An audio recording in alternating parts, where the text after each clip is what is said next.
I'm Scott Sharples. I work at BikesOnline as the entity product manager and product developer. I raced professionally for 10 years on the international race circuit, racing downhill mostly.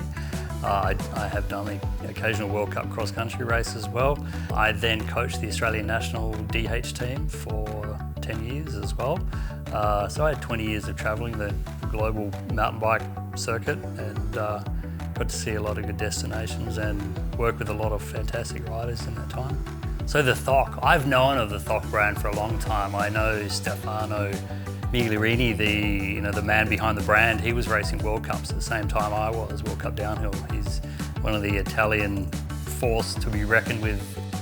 I knew he was working on this project for a long time, and it's good to see it finally come to fruition. This bike, the TK, it's the exact bike that I want. I wanted something that had the longer travel and was built more for the aggressive trail riding.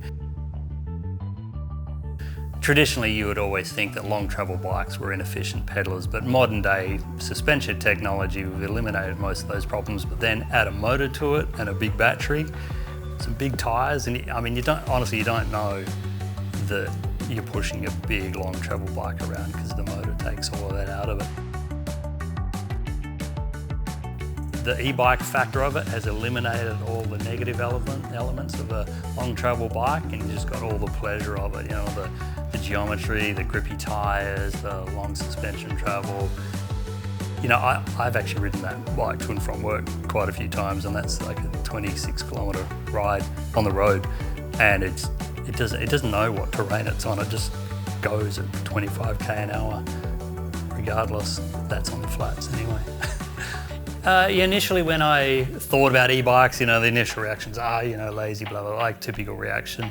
And I need the most amount of exercise I can get. But then once you start to actually get on e-bike and push it to its limits and then work out its benefits, you can do exactly the same amount of physical exercise in it. Like say if I've got an hour lunch ride, I could ride to the trailhead, go up and down 5 times and ride back to the office. But if I was on a non-e-bike, a regular bike, I'd ride to the trailhead, do one ride up, be pretty knackered, come back down and have to go back to work. But the work to fun ratio has a big shift. You can do the same amount of work if you want to, but you can increase the fun factor because you're just getting that many more downhill runs, or even the flat rolling terrain that might have been slow and laborious at one point, suddenly you're going a little bit faster, and what were rocks you had to climb over, now you can jump over some of them, and it opens up a whole new world of riding, of what you can do. And those times when you think, I wonder what's down that trail, you actually go and have a look this time because you're not scared of having to pedal back out of it. So you go exploring a lot more. There's a lot more room for adventure. You go commuting on it. But then, this bike is really good at going to the top of the hill and then just treating it like a downhill bike on the way down. Hitting the big jumps, the big gaps, the steep rocky sections, and just smashing your way through it. To a point, the added weight of a battery and a motor creates a bit of stability that once you learn to use that to your advantage, honestly, it opens up a whole new world of riding once you get onto an e-bike. In reality, I think the THOK, this TK, is for everybody. A lot of people might be a little bit scared of it because it's got, big travel and, it looks like, it's a serious looking machine.